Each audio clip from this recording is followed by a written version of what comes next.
और इसके विकर्ण की लंबाई ज्ञात कीजिए। मतलब जो भी विकर्ण अगर आपने लिखा है कि ए ओ बी सी, तो जैसे लिखा है वैसे बनाना है ए ओ बी सी क्रम से। अब ए के बाद डायरेक्ट बी नहीं लिखेगा, जो दे रहा है कि जो इसका ए ओ आया तो ए ओ दी, ठीक बात है। हमको ज्ञात करना है इसका विकर्ण, तो विकर्ण ए बी, विकर्ण बी के बच्चों ए जो ए बी विकर्ण है वो। अब ये एक लाइन है, पूरी सूत्र से इसका मान निकालने के बिंदु ए है 0 - 3, बिंदु बी है आपका 4 0, जो वैल्यू x1 y1, जो वैल्यू आपका x2 y2, दूरी ए बी बराबर स्क्वायर रूट x1 - x2 का whole square plus y1 - y2 का होल स्क्वायर। x1 का मान कर दो 0, y1 का मान कर दो -3, x2 का मान कर दो, y2 का मान कर दो 0। वैल्यू लिख देंगे आप, हल कर लेंगे ना, आंसर निकाल दीजिए।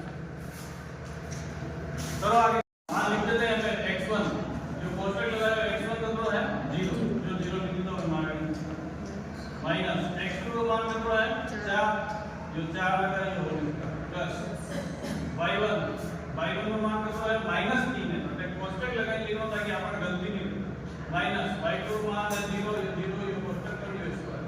अब हल कर लेते हैं इसको, a b बराबर स्क्वायर -4 में इसका 0 मतलब कुछ नहीं, -4 इसका डायरेक्ट लिख दो 16 और -3 का स्क्वायर वैल्यू 9, प्लस को स्क्वायर करो माइनस को स्क्वायर करो वैल्यू हो जाती है। -3 को करो -3 में करो तो ही 2 ही साल है, 3 को करो 3 में करा तो भी 2 ही साल, क्योंकि माइनस माइनस प्लस हो जाएगा, 2 दाड़े को माइनस से हटे ये 4 में क्यों है। तो a b बराबर है आपने स्क्वायर रूट में 25, तो a b बराबर देखियो 25 हो गई देखियो 5। स्क्वायर रूट से जब अपन बाहर संख्या लिखते तो प्लस माइनस दोनों लगाता, लेकिन क्योंकि ये दूरी है इसलिए इसको अपन प्लस नहीं लेते, दूरी का मान माइनस में नहीं आता।